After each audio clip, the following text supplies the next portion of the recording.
Do you hear me well here? Yeah, teacher. Okay. Yes. Uh, let's. I would like to know if there is any doubt or comment about the topic that we see last class, because this will be the basis of the first unit that we will review. Um, so if there is any comment, please let me know. I have not yet uploaded the file, but as soon as I can, I will share with you the file that we review. The issues that I have in my computer can't upload to the drive of Google, so I need to make like some process to upload the file. But as soon as I have opportunity, I will try to well, I will try to upload the file. But the ones that joined the class on Saturday, do you have any doubt or comment?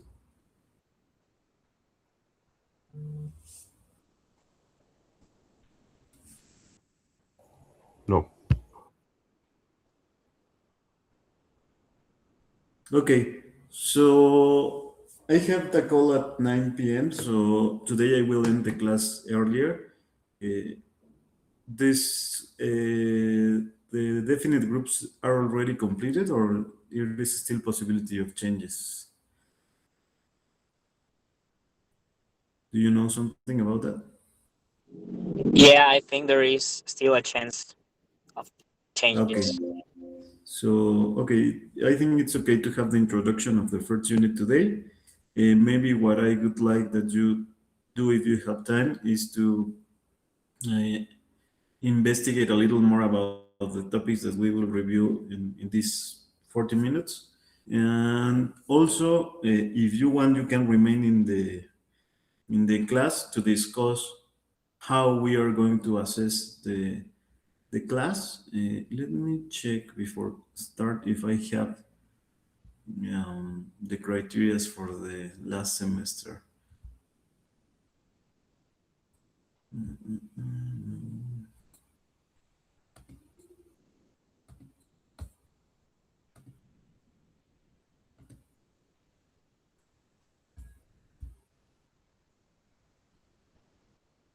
Well, there is no, we do not define anything. But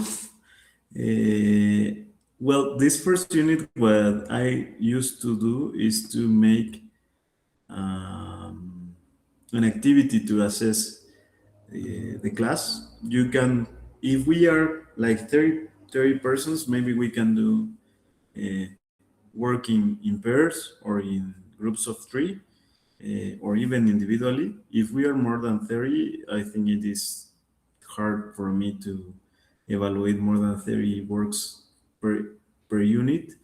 So maybe we can do an exam or do like a practice in teams or by teams. So please use the time to analyze the topics that we talk and also to think in the evaluation or the assessment that we will have for this class.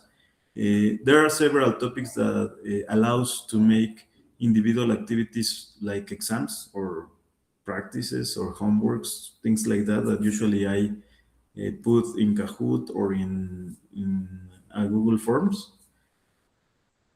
But there are topics that are more like to prepare a paper or to make discussion.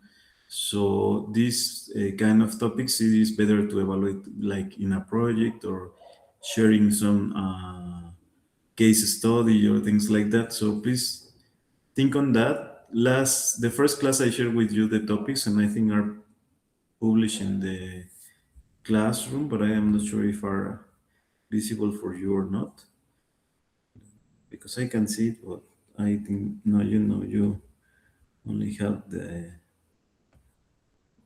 diagnostic topic, or I don't know. Do you see the main topics or in the classroom? No, no yet. Okay. So,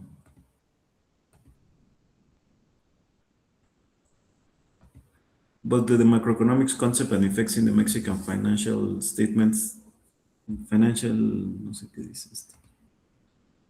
Financial.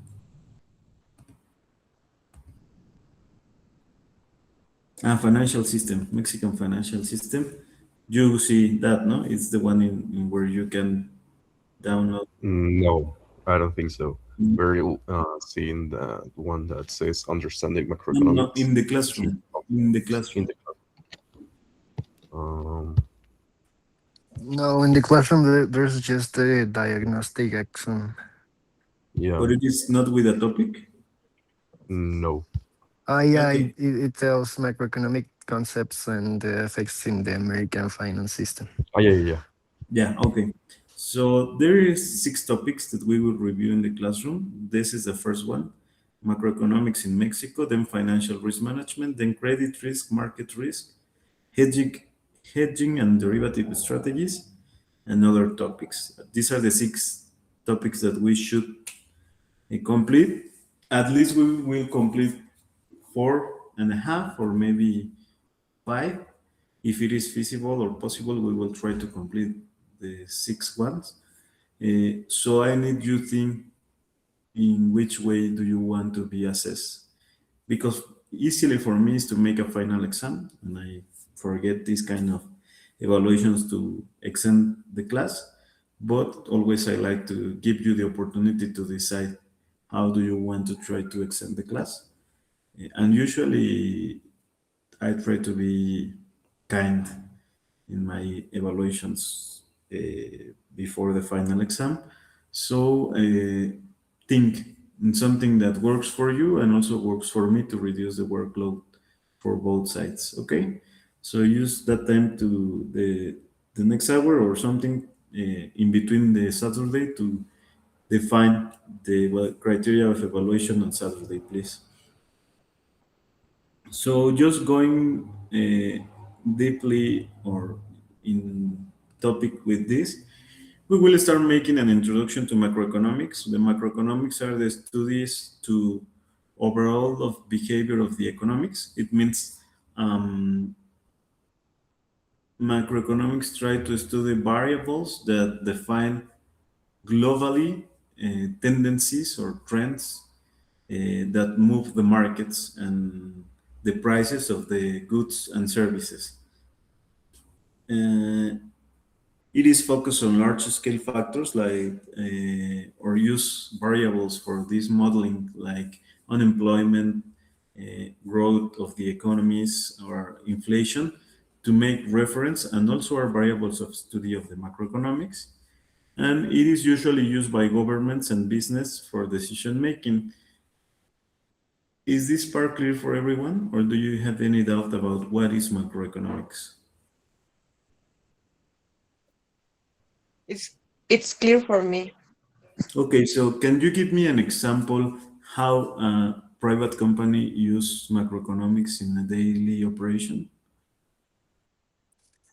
For example, I know banks use the morosity, like uh, tasa of a country to borrow their money.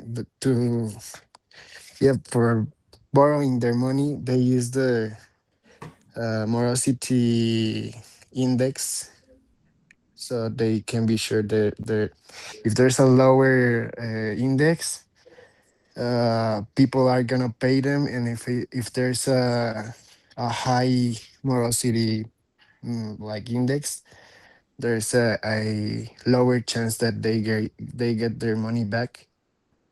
Okay, yeah, sounds well.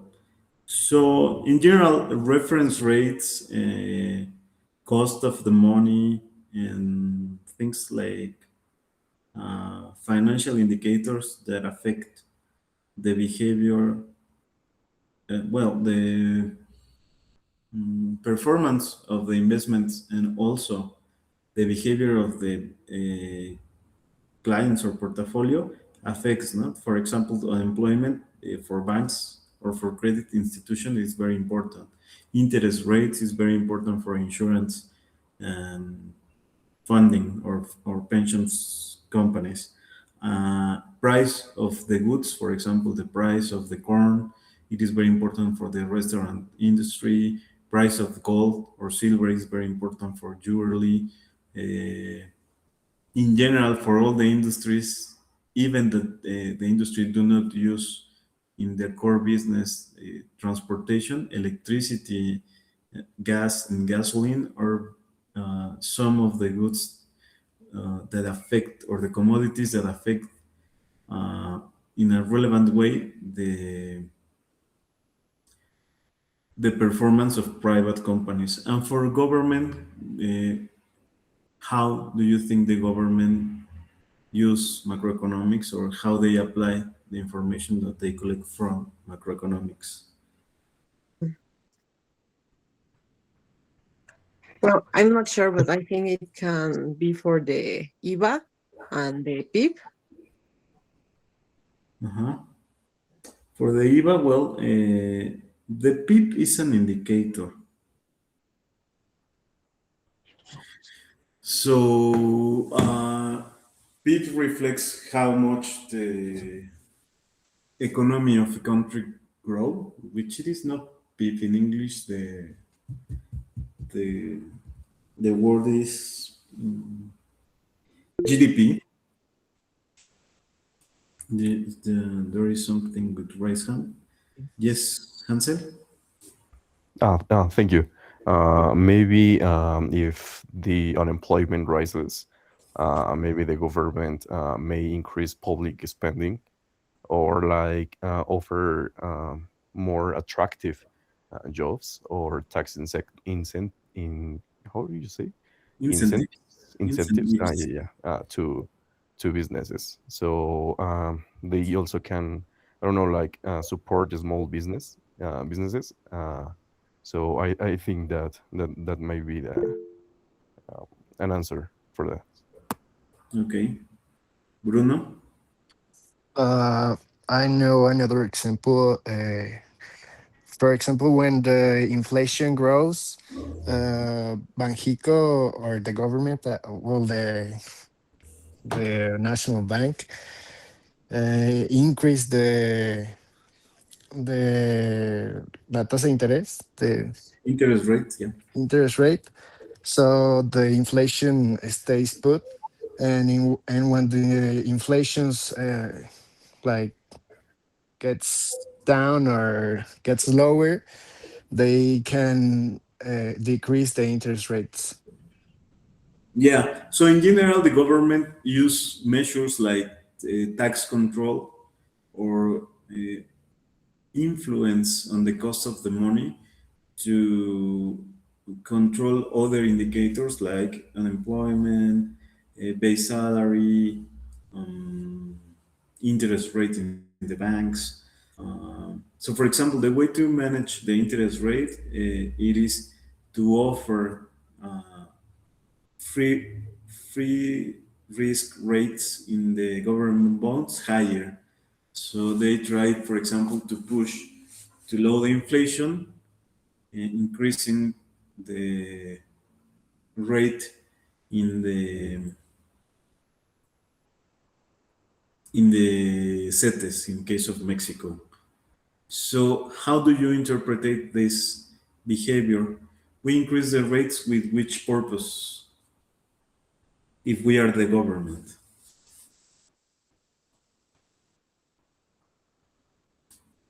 To lower the expense, the money loans, I guess.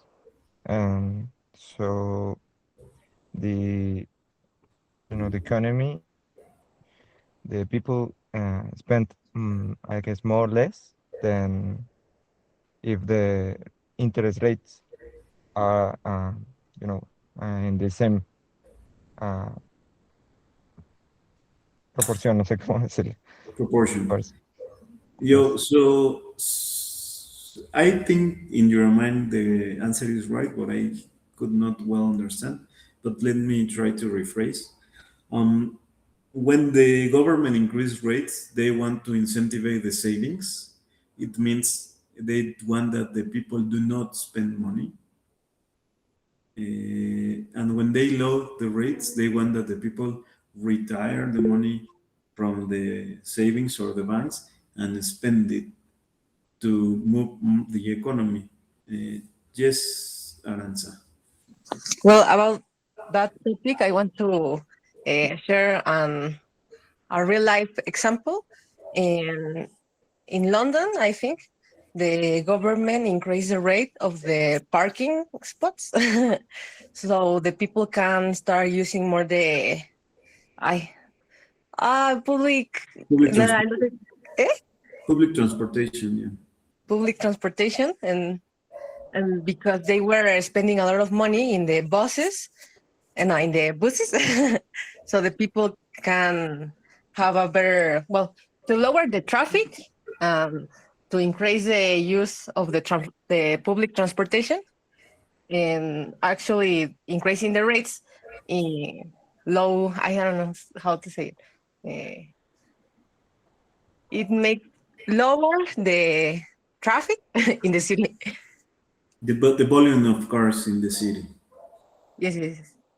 Yeah, so that's a very good example. And when you think in macroeconomic point of view, several times you can understand the decisions of the government. For example, if gasoline increase in Mexico, usually is because the government wants to collect more money, because from gasoline comes a lot of income to the government, and it is not direct impact for the poor people, because poor people do not have cars, and sounds horrible, but it's the reality. So, for example, this kind of promises of some governments to maintain control the price of the gasoline is absurd, because they are beneficiating rich people, not the more poor people. In that sense, it is tricky. And what happened in Mexico is we have an idiosyncrasy that makes that everybody wants to have a car, and try to have, when they have a car, try to use it as much as they can. So Mexicans spend a lot of money on gasoline, when probably it is cheaper to travel in public transportation if you do in an adequate moment, or even to use private services if you use when there is no hot hours in the traffic. So it is difficult when the collective inconscient of the society goes against the logical economics. But it is a very good example, the things that happens in this kind of things, or these situations, about how governments try to manage or influence the behavior in the economics or in the microeconomics. So I will pass this slide to go to the next one. So, importance of macroeconomics. In general, this helps to shape policies for growth and stability. It means, from the government point of view, give us this knowledge to define adequate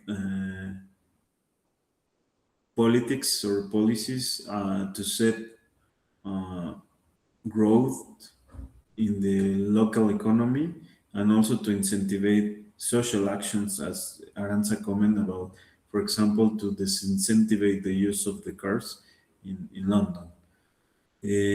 Also guide investment decisions. This give us some reference when is a good moment to save the money, and when is a bad moment to save the money. So in that terms, it is clear for everyone uh, that not always is a good alternative to have the money, like for example, in free risk rate bonds. I would like to know which is your perception or understanding in this posture.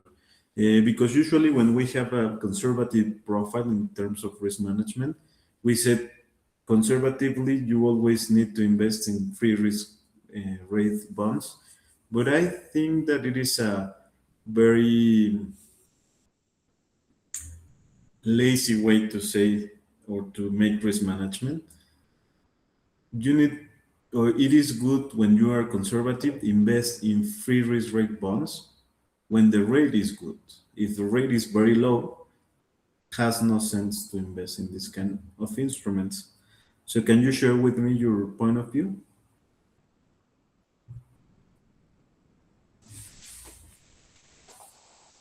In Spanish, it's okay to avoid misunderstanding.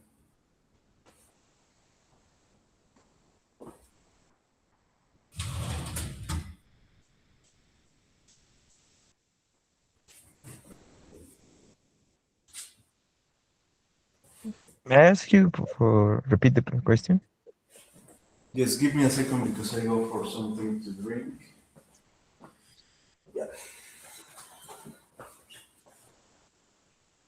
So I will perform the question in Spanish to avoid any misunderstanding.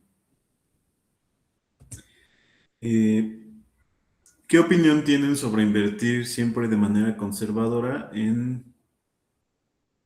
bonos de gobierno o en bonos con tasas libres de riesgo?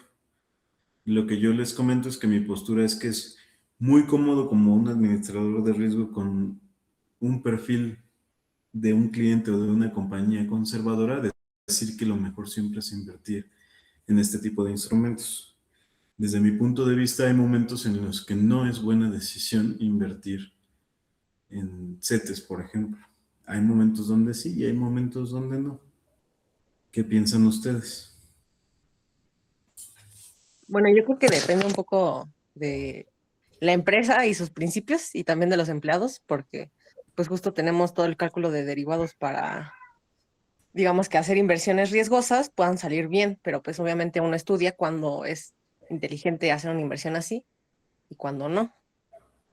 Y pues de lo que decía de las que no tienen una alta tasa de riesgo, pues como compañía creo que es entendible, pero si tienen tanto dinero, creo que también podrían destinar una parte pues a las que son más volátiles y pueden tener, digamos que más ganancias.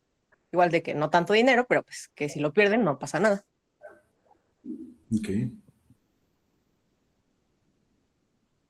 Anybody else?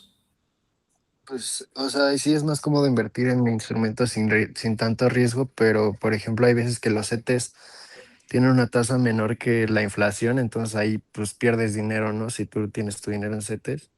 Y hay veces que los CETES dan mucho más que la inflación y pues ahí sí le estás ganando. Entonces, aún así, aunque sea libre de riesgo, pues sí puede ser que estés perdiendo dinero con inflación. So that's precisely the point. Thank you. Who is that? Bruno. Bruno. Thank you, Bruno. This is the point that I would like that you understand in terms of risk management.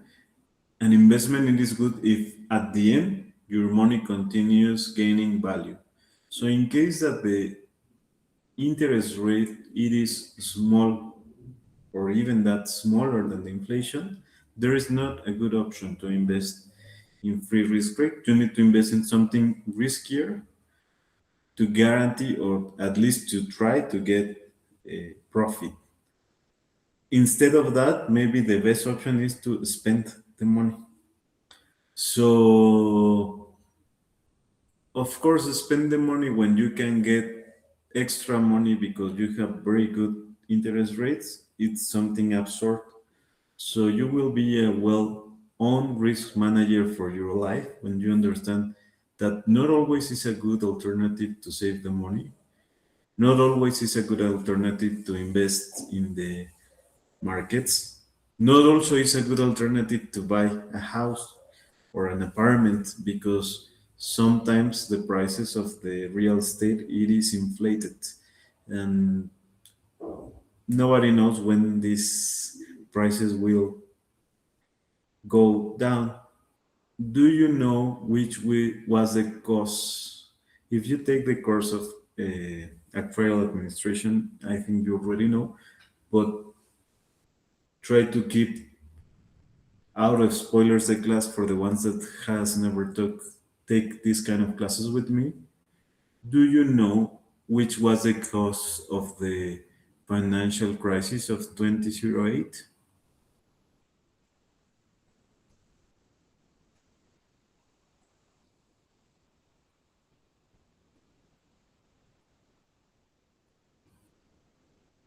Again, in Spanish, it's okay the answer if you want to answer in Spanish to I think avoid. the cost was a lot of investment companies sold garbage bonds.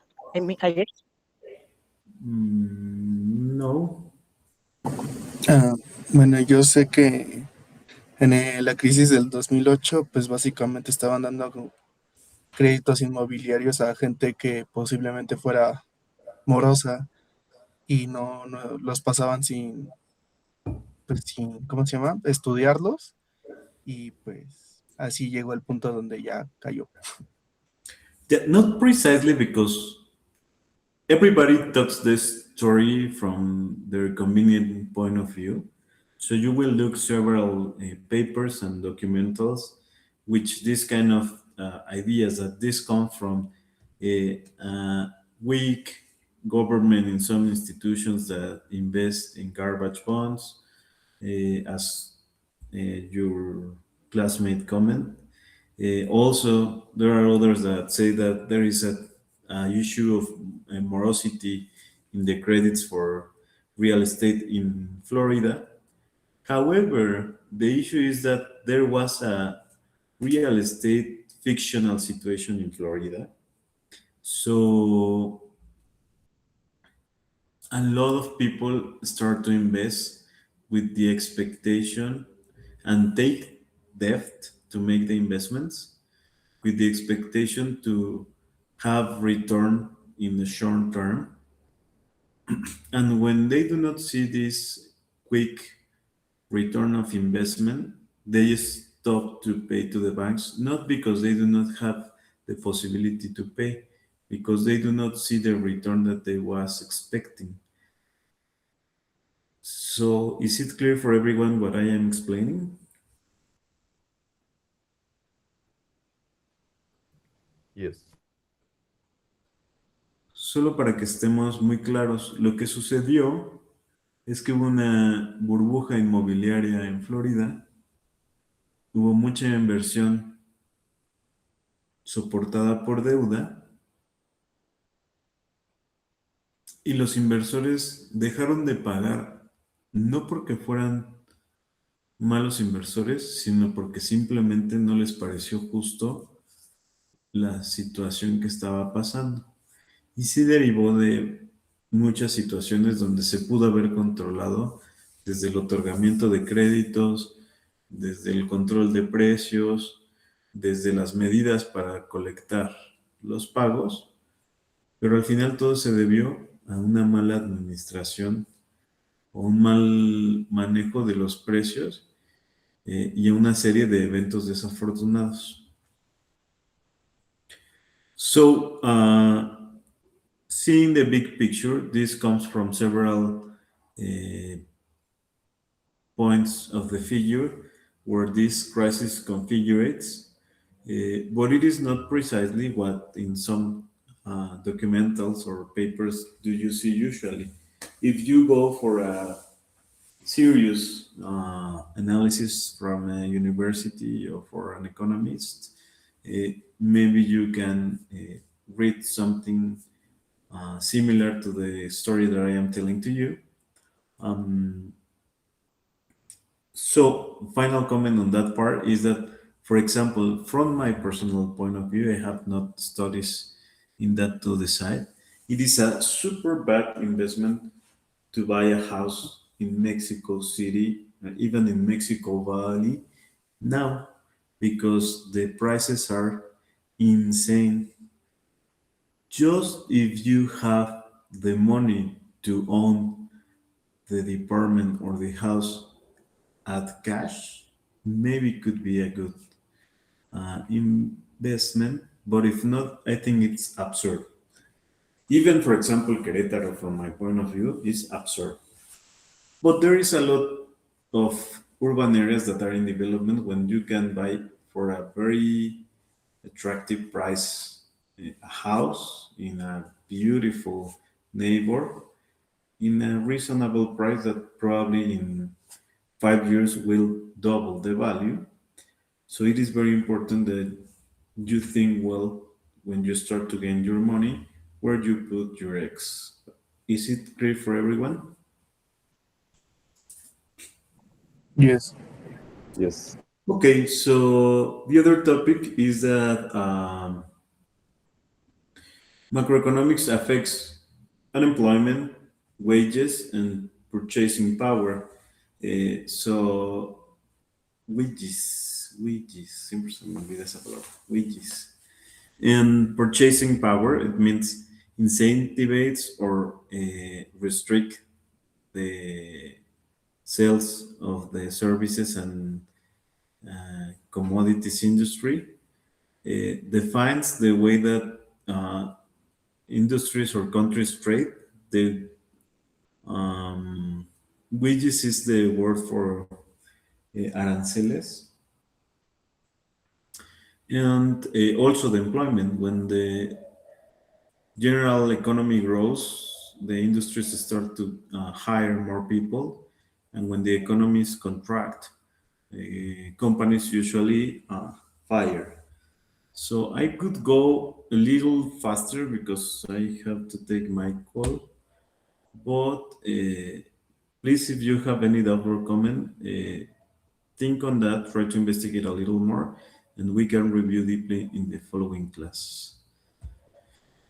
So we will check some macroeconomic variables just to have reference. And what I would like that you do is to look for updated reference or to try to understand the tendencies that you could observe. For that, you can investigate through INEGI or even using any AI, like to give you some information about GDP, which is the PIB.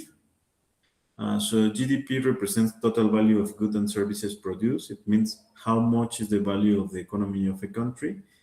I have not yet updated this presentation, but in 2023, Mexico's GDP has a 3.2% of growth. I think the growth of last year is around 1.8 or 2.1, but I am not sure.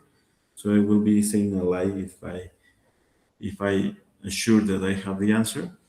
And also is driven by the exports and nearshoring investment in Mexico. In terms of the Mexico growth in 2023, we have a benefit through a consequence of the COVID-19 because several industries moved to near to United States to reduce this risk or to lose um, commodities for some industries. So there was a good investment in Mexico in 2023. The unemployment rate is the percentage of labor forces without jobs but seeking work. It means people that wants to work but do not have a work. In 2023, the Mexico's rate is 2.8, is very low in Latin America. But the issue in Mexico is that we have a high percentage of informal employment, which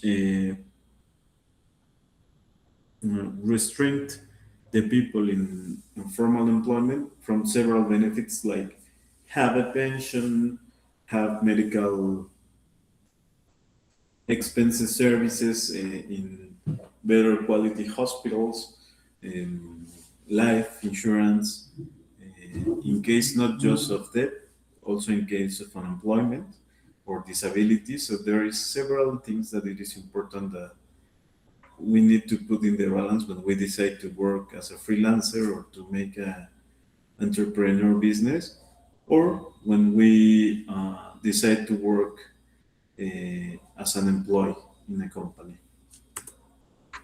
Inflation rate in this case measures price increase and how much the price increase over the time. It means how much change the which is the word that there is the purchasing power of the people in a society. In 2023, Mexico's inflation is 4.4, which down from 7.9% in 2022. I think currently there should be around same level, 4%, a little more probably, with the expectation to be around 3%. And this indicator is controlled by central bank interest rate. Usually the central bank push the increase or decrease of the inflation through the reference rate. Please, if you have any doubt or comment, let me know. If not, I will go to complete the presentation. We have also the interest rates and the monetary policy. In the Mexico interest rate in 2023 is 11.25%, which is very high. Currently, it's around 7%. High rates slow the borrowing but stabilize the Mexican currency, and some business delay investments. Currently, since the rates are going down, investors decide to make new projects instead of have savings. Fiscal policy and government spending. This is, for example, one of the relevant issues in this moment of Mexico because there is a lot of movement in the fiscal policies and the government spending, which affects a lot the behavior of the economy of the country. First of all, taxation and government spending decisions are based on these fiscal policies and the way that the government use the resources. In 2023, Mexico focused on social programs and infrastructure. They are still working on some projects or infrastructure. However, currently there is a lot of investment to incentivize social improvement, not programs, through private investment. Does anybody knows why there is a lot of investment, for example, in highways, in illumination, and also to make programs to incentivize like services industry?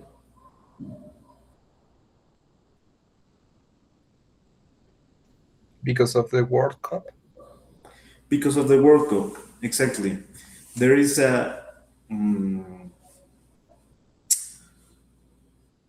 massive event that will give incomes from the foreign people relevant to make an impulse to the economy because of the World Cup. And there is also, beside that, other actions that government is doing to take advantage of this World Cup situation. For example, it was announced that the Papa will come to Mexico after World Cup, so probably this would be other massive event that costs a lot of spending of money. And also Mexico are on trend, so a lot of foreign people comes to Mexico, and foreign rich people make investment in Mexico, like Eva Longoria in Necaxa, like Dua Lipa with the taquerias, and those are easy examples that you probably see in the social media, but there is a lot of investment in the country currently. So that's a good news for us because this allows the industries to continue and give us employment. However, there is no confidence in the government. So the situation currently is like kind of strange because there is like good signals, but bad feelings about what will happen with Mexico.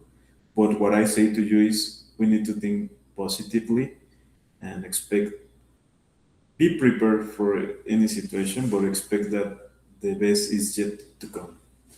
And also regarding major projects, on the previous government from Andres Manuel, there was a lot of projects like Maya Train, the refinery of Dos Bocas, the project of the transoceanic train that it is still being improved, the completion of the airport in Santa Lucia, the Tulum airport.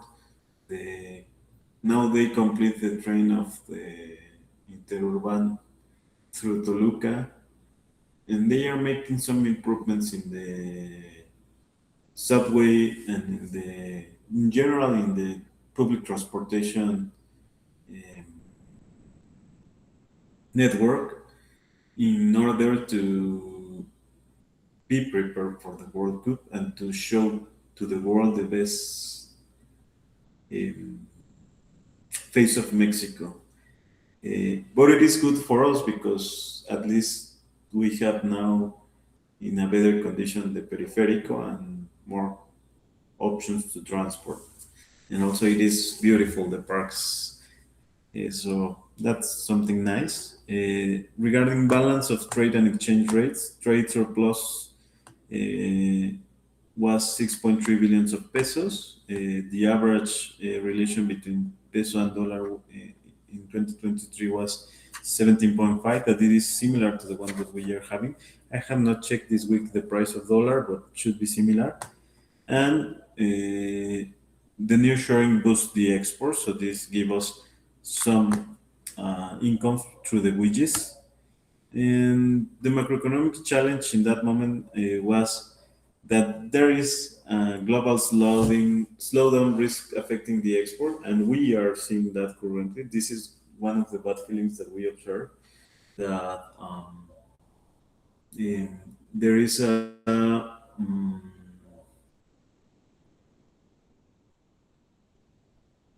pause in this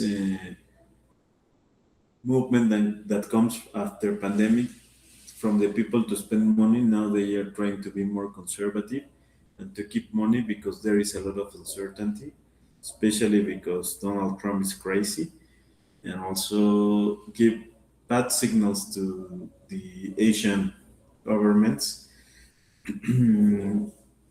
Also make a balance between inflation to control through the growth of the country because for example what happened several times in other Latin American countries, even in Mexico happens when I born or when I was a kid, um, that Latin America's economies are so low in relation to the economy of other countries uh,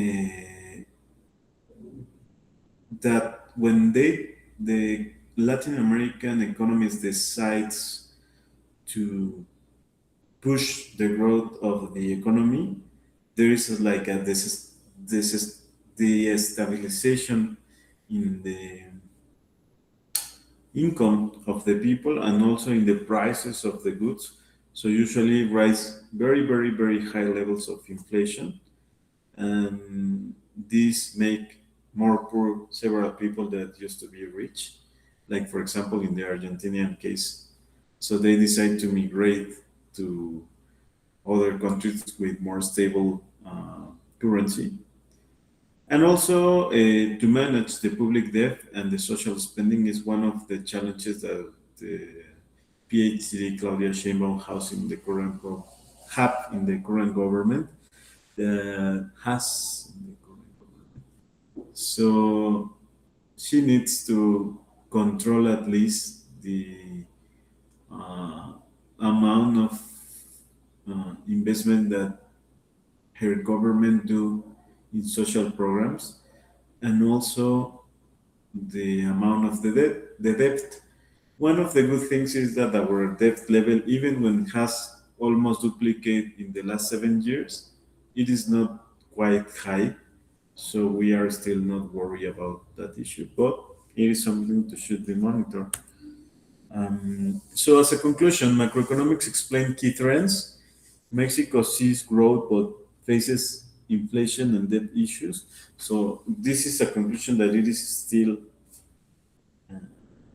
right or it is reasonable. Mexico is seeing interesting growth in the economy. However, it is very controlled, the inflation, and the debt has increased. And the policy decisions shape the future of the economic and the stability. That last phrase, first phrase and second phrase are like general knowledge about economy. So before I leave the class, do you have any doubt or comment?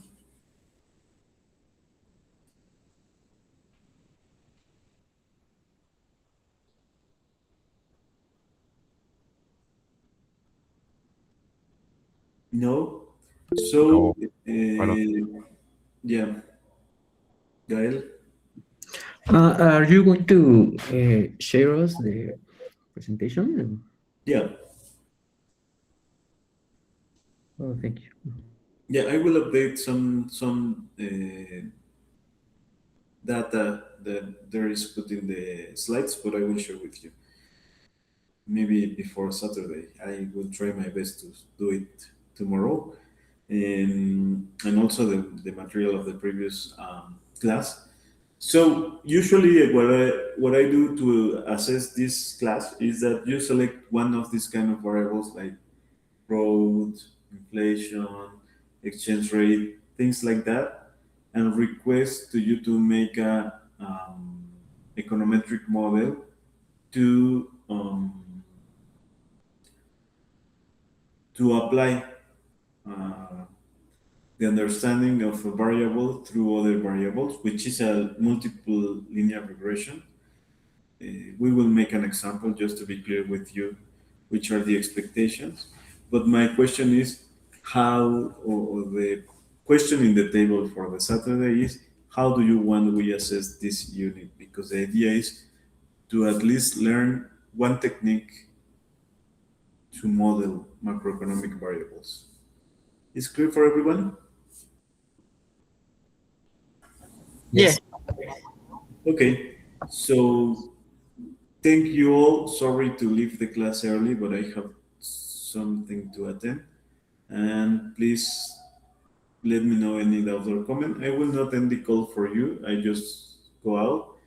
So if you want to comment something, work as a team, or mix anything, it's okay. If not, the class will end when the last left the call. So have a good night. Thank you. Thank Thank you. you. Bye. See you. Bye.